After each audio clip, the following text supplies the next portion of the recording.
છોટાઉદેપુરની ઓળખ સમાન કુસુમ સાગર તળાવ અત્યારે પોતાની ઓળખ ગુમાવી રહ્યું છે। જી હા, એક સમય સુંદરતા અને શાંતિ માટે જાણીતું આ તળાવ આજે ગંદકી અને જળકુંભીના કારણે દૂષિત બની ગયું છે।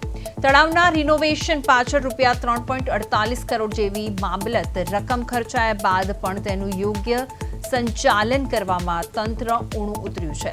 તો આસપાસના રહેવાસીઓએ જણાવે છે કે હાલ તળાવના ગેટ પર પણ તાળા મારી દેવામાં આવ્યા છે, જેના કારણે નાગરિકો અહીં આવી શકતા નથી અને બીજી તરફ મચ્છરોના ઉપદ્રવથી રહીશોમાં ભારે મુશ્કેલી વેઠી રહ્યા છે। આ બાબતે નગરપાલિકાના ચીફ ઓફિસરે સ્પષ્ટતા કરી અને કહ્યું છે કે સફાઈ માટે 50 લાખના ખર્ચે 5 વર્ષનો કોન્ટ્રાક્ટ આપવામાં આવ્યો હતો, પરંતુ કોન્ટ્રાક્ટર કામ અધવચ્ચે છોડીને જતો રહ્યો અને તેમને નોટિસ પણ આપવામાં આવી છે અને કામ શરૂ નહીં કરે તો બ્લેકલિસ્ટ કરવાની કાર્યવાહી કરવામાં આવશે। પરંતુ સવાલ એ છે કે જ્યાં સુધી નવી વ્યવસ્થા નહીં થાય ત્યાં સુધી તળાવની આ દુર્દશા શા માટે, તેનું જવાબદાર કોણ છે તે પણ એક મોટો સવાલ છે। અહીંયા અવિશ્વાસ નહીં પણ તળાવને ફરી સ્વચ્છ અને સુંદર જોવાની અપેક્ષા પણ રાખવામાં આવી રહી છે।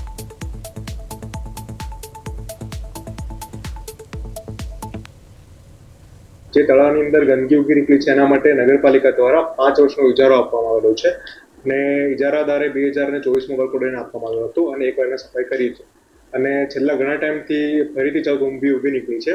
ઇજારાદારને આપણે નોટિસ નંબર 1 અને નોટિસ નંબર 2 પણ ઇસ્યુ કરી દીધી છે। જો ઇજારાદાર દ્વારા કામ શરૂ કરવામાં નહીં આવે તો એને બ્લેકલિસ્ટ કરવાની પણ કાર્યવાહી કરવામાં આવશે। અગાઉ કેટલો ખર્ચ કરવામાં આવે? જે 5 વર્ષના ઇજારાનું ટેન્ડર છે એ 50 લાખનું ટેન્ડર છે અને એને અંદાજિત આપણે 12 કે 13 લાખનો ખર્ચ કરી ચૂક્યા। પરંતુ આ નગરપાલિકા દ્વારા સુપ્રત કરેલ કુસુમ સાગર તળાવના અંદર ગંદકી જોવા મળે છે।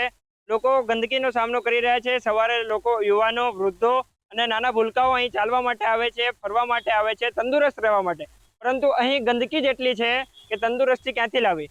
લોકો ગંદકીનો સામનો કરી રહ્યા છે, આ દુર્ગંધનો સામનો કરી રહ્યા છે। આવતા જતા બાજુમાં રોડ છે, આવતા જતા લોકોને પણ આની તકલીફ પડી રહી છે। તો નગરપાલિકા અને તંત્રને અમે અપીલ કરીએ છીએ કે સાફ સફાઈ અભિયાન તમે રોડ પર ચલાવો છો, એ જ સાફ સફાઈ અભિયાન અહીં ચલાવો। તરફથી કરોડો રૂપિયાની ગ્રાન્ટ આવતી હોવા છતાં પણ આ તળાવ વારેવાર 4-6 મહિનાની અંદર ગંદકીનું સામ્રાજ્ય બની જાય છે, એક ઉકેળા જેવું થઈ જાય છે।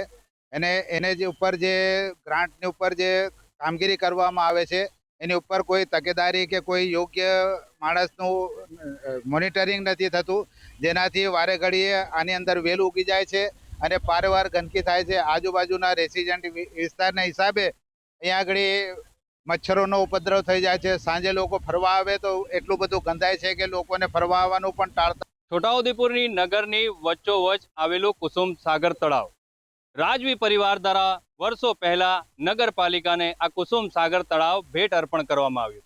તેમાં સુંદરતા વધે અને લોકો અહીંયા હરવા ફરવા આવે, પરંતુ છેલ્લા કેટલાક સમયથી આ જે તળાવ છે ગંદકીથી ખદબદી રહ્યું છે। જોઈ શકાય છે દ્રશ્યમાં કે વારંવાર આ તળાવ પાછળ કરોડો રૂપિયાની ગ્રાન્ટ ફાળવવામાં આવી, પરંતુ જે જળકુંભી છે તે જળકુંભી હજુ સુધી દૂર નથી થઈ રહી। એવું નથી કે નગરપાલિકાએ એજન્સીઓને કોન્ટ્રાક્ટ નથી આપ્યું, નગરપાલિકા દ્વારા એજન્સીઓને કોન્ટ્રાક્ટ પણ આપવામાં આવ્યું, પરંતુ ક્યાંક ને ક્યાંક એજન્સીઓ પણ આ જળકુંભી દૂર કરવામાં નિષ્ફળ ગઈ હોય તેવા દ્રશ્યો અહીંયા આપણને જોવાઈ રહ્યા છે। વારંવાર લોકો અહીંયા નગરપાલિકામાં રજૂઆત કરતા હોય છે કે આ જે જળકુંભી છે, અહીંયા જે દુર્ગંધ તળાવમાં આવે છે તેને દૂર કરવામાં આવે, પરંતુ નગરપાલિકાનું જે તંત્ર છે તે સાંભળતું નથી અને લોકોને અહીંયા હરવા ફરવા માટે જે ફૂટપાથ બનાવ્યો છે, પરંતુ લોકો કેવી રીતે હરવા ફરવા આવે, જે અહીંયા સૌથી મોટો એક સવાલ ઊભો થઈ રહ્યો છે। કેમ કે આ જે તળાવ છે ગંદકીથી ખદબદી રહ્યું છે ને રાત્રિના સમયે અહીંયા દુર્ગંધ આવે છે।